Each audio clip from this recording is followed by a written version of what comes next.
Hi guys, today we're going to be talking about the Lincoln Power MiG 211. My first impressions, this is a pretty good machine. Here's some of my first welds with it. These are pretty good welds. Never actually MIG welded before. I've done a lot of flux core and stick, but never really MIG welded with gas. But with this machine, it's pretty user-friendly for first-time welders. Most of the Lincoln machines just have this chart, but this machine has this little dial, which it'll show you whatever plate or whatever thickness of material that you're welding. You can dial that to whatever you want. And whatever wire you have, you can put whatever as it'll run all of those, so 225 and so on and so forth. Then it has manual mode, which I don't actually know what that is. The manual doesn't say that. Then you have MiG 25, which is like you have 75-25 gas. Then you have 100% gas, which is like just 100% one gas. Then you have flux core, stainless steel, which you have to have a different wire for, and 100% argon. Then you have a spool gun, which I did not buy a spool gun with this machine. There is an option that you can buy a spool gun, but I don't see myself doing that. I have a TIG welder too, so I would just weld aluminum with that. This is a great machine. I bought it with 75% argon and 25% carbon dioxide. That's what my local welding supply recommended. For the money though, this is a great machine. I paid $1,300 for the machine. I think I paid $300 for the gas. Pretty good. I bought a spool of wire, that spool of wire, but I wanted to just get solid wire, and he sold me flux core, and I didn't realize that until I got home. So that's what we're going to be experimenting in this video. It does say flux core, but I want to try dual shield.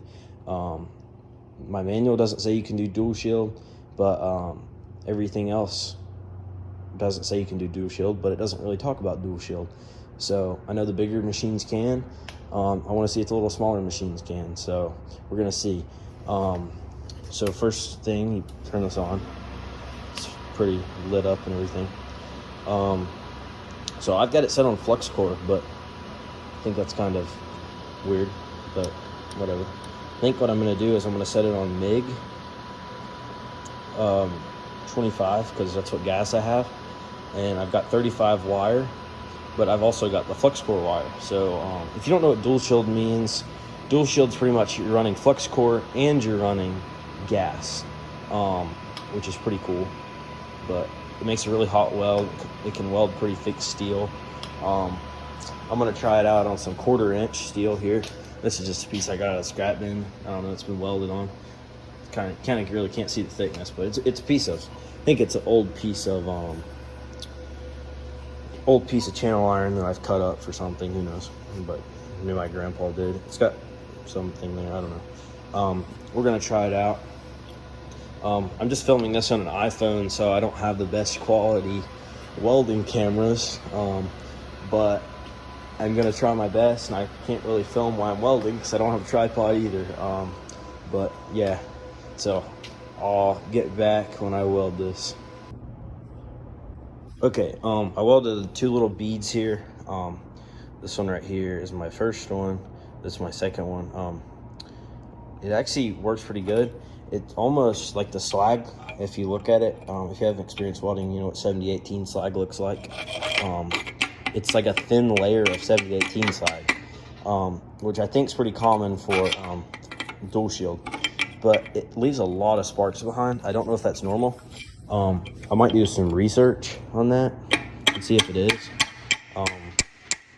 but not really the best. I mean, it's good weld, but I don't like that right there. That's not good quality. It's not a good quality welder thing. I mean, I might try it. I'm building a little hitch here for my buddy for his Jeep, so I might try it out and see what what it does. I'm welding 1/4 inch steel, so it might help pretty good. I've just been using my little flux core. Well, I'm running flux core in it, but it's a little 140. I've had it since I was like 12. It's been a great machine. I bought it at Home Depot. That was probably 4 years ago, but I wish I'd have bought a 180. These are great machines. If you go to your Home Depot and buy them, or Lowe's, Northern Tool, I think sells them. But if I was going to get one, I'd get a 180. Then it'll have E. This only goes to D. But you don't know what that means. That's just the heat. But they're great machines. I mean, this thing's little. I built this cart years ago. Pretty dinky. Finished this one a few weeks ago. Don't buy a cart. I mean, come on, people. Really don't. Buying a cart, it's showing you're a bad welder pretty much. I don't buy carts at all.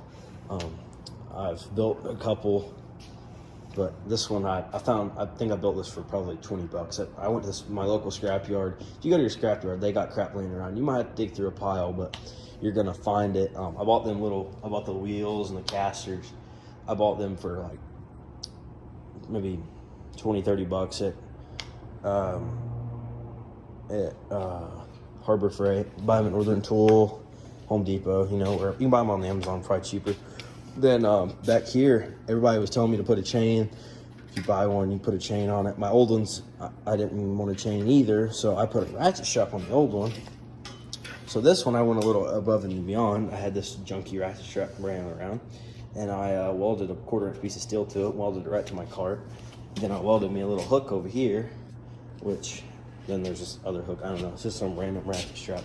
This works really good. Then your bottle doesn't move. It's good.